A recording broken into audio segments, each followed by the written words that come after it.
On today's episode, I've got a set of irons that I'm kind of upset about, to be quite honest with you. The reason I'm upset is because they sent me 3 out of the 7 irons in the set. I've got a 5 iron, a 7 iron, and a pitching wedge, and I wish I had the whole set, because if I did, I think there's a really good chance these be going in my bag. In fact, I might have to go out on eBay and fill out the rest of this set. This is the ZXi5 from Srixon. You might have seen my review of the ZXi4s. Absolutely loved those clubs for a high to mid handicapper, and these ones are going to be for a mid to low handicapper. Srixon has these positioned as a player's distance iron, and they seem to be the full package. On today's video, we're at the beautiful Carrollwood Country Club. We're going to play 6 holes of golf with an over-under of +1. That's my number here today, with some tough pins and some fast greens. But before we do that, let's take a closer look at the technology packed inside.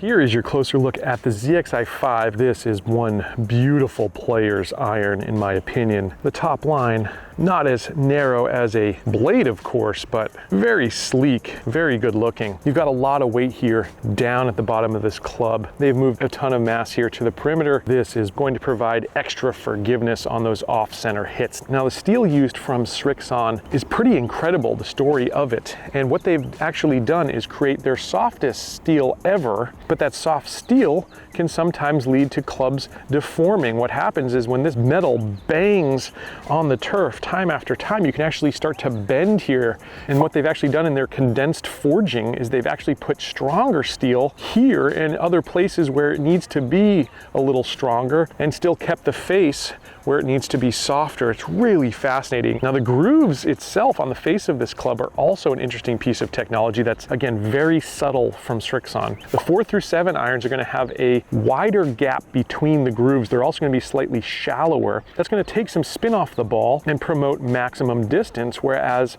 in the scoring irons, the 8 through pitching wedge in this set, you're actually going to have a tighter pattern of grooves. They're also going to be deeper. It's going to provide more spin and stopping power on the greens where you're going to need it. Throughout this entire series, Srixon is using this fascinating sole design, which has relief towards the face and towards the rear, which is the V, and then you've got a T-looking shape here that gives you relief towards the hosel of this club. So this is going to provide maximum turf interaction according to Srixon. We'll test it hopefully in the rough and other conditions out here to see how it cuts through, but I'm fascinated at least by the thought process that's gone into that. By the way, the ZXi5 could blend very well with either the 4s or the 7s in this series. Srixon has really thought about making all of the irons here in this line very consistent in order to do that. I've got the ZXi5s paired with a dynamic gold 115 gram stiff shaft. So beautiful package.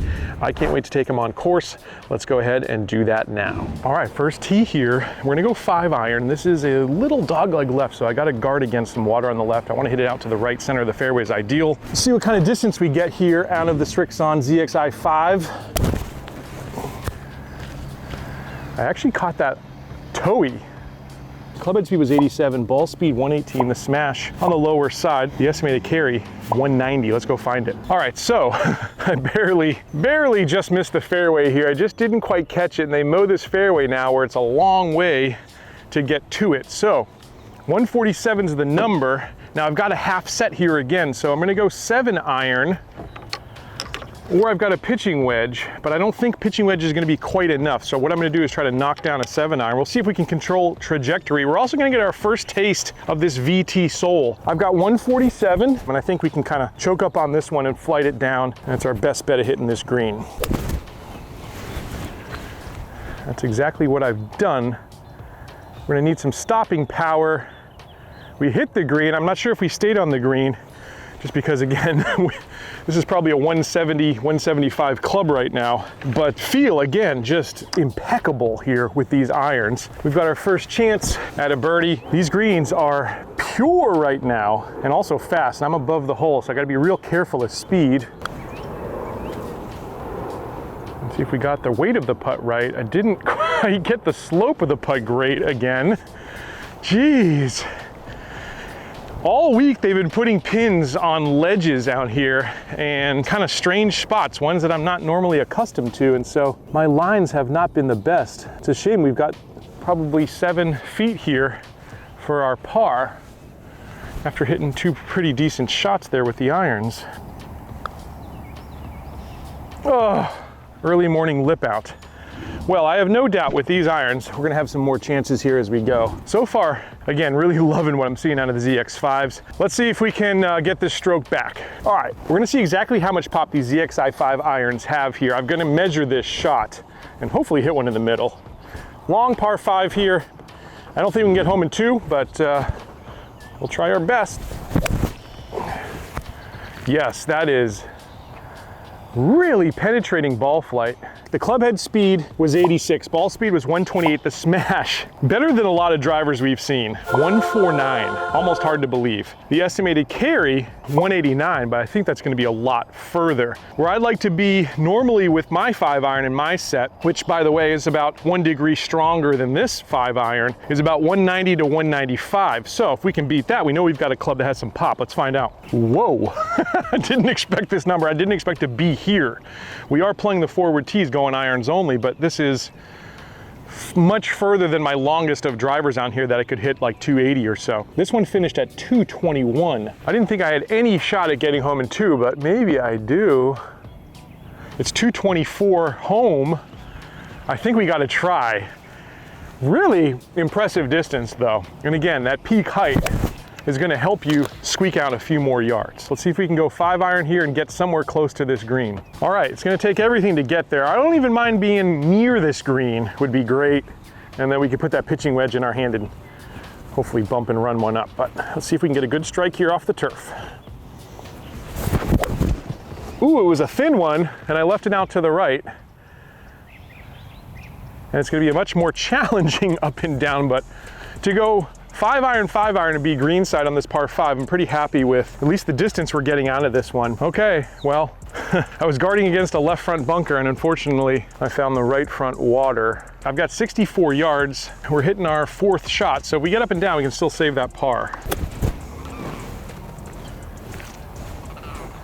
All right, well, we'll have a putt at that par. If I was thinking smart there, I probably from the 224 yard shot, probably should have gone pitching wedge, and I'd be looking at a birdie putt instead of a par putt from way out here, but stress testing these clubs, we got to put it through the paces, and I figured I'd give it a shot. But I'm paying the price for it right now.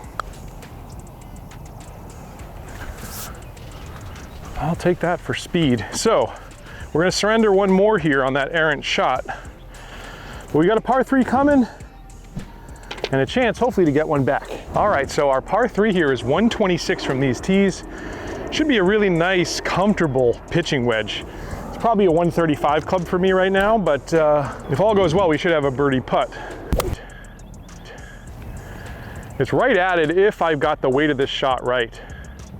And I'm just on the fringe. If we talk about stopping power, I could see on the fringe that generally you can kind of get a little boost off of it. Maybe it rolls up onto the green. Not this one. It hit and it checked up and wanted to come backwards a little bit. So these irons really gonna have the characteristics that a lower handicapper wants and still offer a really good amount of forgiveness. Take a look at my pitch mark here. You can see it. I didn't get that little kick forward. We actually came backwards here, but I still think we can put the flat stick on it, and not unhappy with that result. We're really only about 5 yards from the flag stick here, so I was close. Just should have given it a little bit more. Let's see if we can roll this one in. Yeah. Whoa. All right, that's our par. Now we're moving on to what I think is the hardest hole out here in all 27 holes we have at Carrollwood. It's gonna take 2 really good shots to make this green, so we're gonna see if these irons can perform. Oh, I can't believe the height of that. That was at least 7 iron height for sure.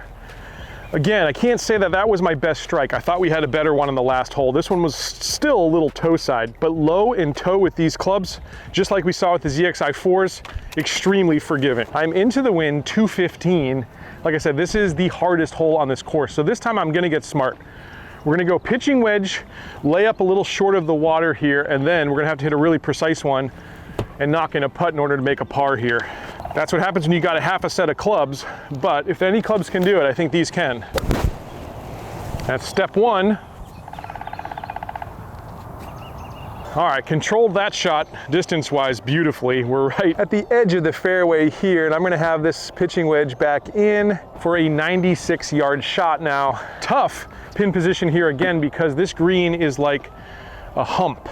All right, and that pin's in the middle. If we go too far, we're gonna be over this green, probably off into the rough. And if we're short, obviously, we're not gonna make the green. So we gotta get precision here with the one club we've got, which is pitching wedge, 96 yards. Wish me luck. Again, right at it. Hopefully we can get this to hit and stick. Yes, got the spin there. That was right on the edge. So it's hard to see on this really wide angle lens, but literally we are at the edge where, again, if I hit that 2 more yards, it's off into the rough. So really happy with that result. All right, so it would be really sweet to knock this one in, I gotta say.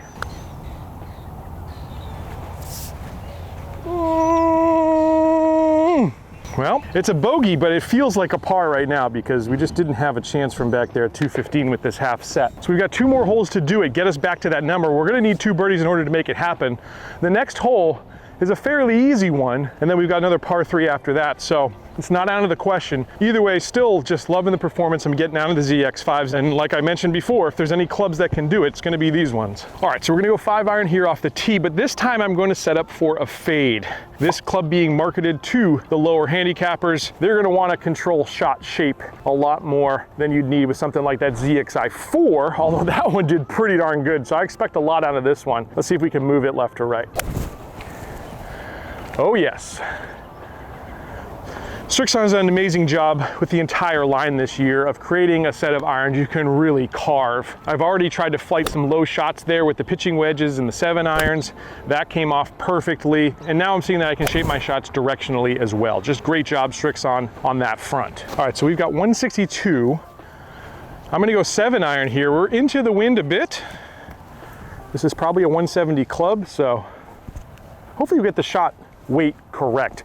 The other thing we're going to do is continue to test workability here. So I'm going to try to hit that fade shot. And we need enough distance though to get over that bunker. Well, it didn't fade. I kind of double crossed myself, but I think we're going to be up on the surface. And it's going to be a birdie putt, but a really long one. Distance wise, absolutely perfect. That's pin high. It's just, like I said, I kind of came across that one, wanted to hit a fade and didn't get any fade out of that. I got more of a draw, which means I've got like a 45, 50 footer here for my birdie, but miracles can happen, I suppose. Did I crush it? I crushed it. Oh boy. Oh, brutal. Whoa. Oh boy. Ah! The next hole is a fairly easy one. When I got to this tee box, I wasn't thinking 4 putts today, but that's what it is. We're now 5 over, and there's no fault I can give these irons. It's all been this putter and the chipping today, just getting us in big trouble like it's been doing for months now. So unfortunately, there's no set of irons that can solve bad putting. I just got to shake that one off. I can't tell you the last time I 4-putted, but we just did it there. So we're 5 over. Our over-under is out the window, but you know, an ace would forgive a lot of sins here. 142 is the number, pitching wedge is the club. Let's finish strong. That was so high. And we're just a touch short. All right, last hurrah here, and then we're gonna rank these clubs. I couldn't putt it, but why not just try to chip it? I wanna get the most out of these I can, and this is a shot I need to practice. A little bump and run. So we're going pitching wedge here, and I'd love to end with a birdie. Wow, okay. So at least we saw one go in the hole here today, and that was a lot better than our 4-putt on the last hole. I wish, oh, I wish that my score was better, but these irons were fantastic. And like I said, cannot fault anything that they did out here. It was the guy swinging them, it was some awkward distances we had with this half set, and it was some really, really bad putting. So let's go ahead and rank these ones in terms of distance. For a player's iron, 5 out of 5, no doubt. When we saw 221 on that 5 iron, that told me a lot, and all day the distances have been great. When it comes to forgiveness, again, a very, very strong score from me, 4.5 out of 5. Low shots and toe shots especially, these clubs perform exceptionally. And we keep seeing that with a lot of irons. I feel like sometimes on this show you hear the same things, but all the manufacturers are focusing on those misses, it seems, where they're placing weight. And again, Srixon has done a really good job placing more tungsten weight there at the bottom to give you a little bit more lift, and the height we're getting is just incredible. Which goes to workability next. In terms of workability, these are going to be as good as a player's iron gets. I'm going to give them a full 5 out of 5 for workability. When it comes to aesthetics, looks, feel, and sound, 5 out of 5. Exceptional feel is what I would say from these ones. The sound is great, and the aesthetics, so clean looking down. Bonus that you can combo these sets with either the ZXi4s or the 7s, depending on what you need for your game. They've done a great job, again, blending these sets together. In terms of value, I'm going to give it 4 out of 5 stars, which is really high for where they have these clubs priced, but I think you're getting so much out of them. I really, really love them. So a super high score here, as you can see. I wish I played better, as I mentioned, but I am a mere mortal, and if you're a mere mortal too, hit subscribe. I proved it here today with that 4-putt. We can all do it. Hope you enjoyed it. I'll catch you back here next time on another edition of Let's Play Through.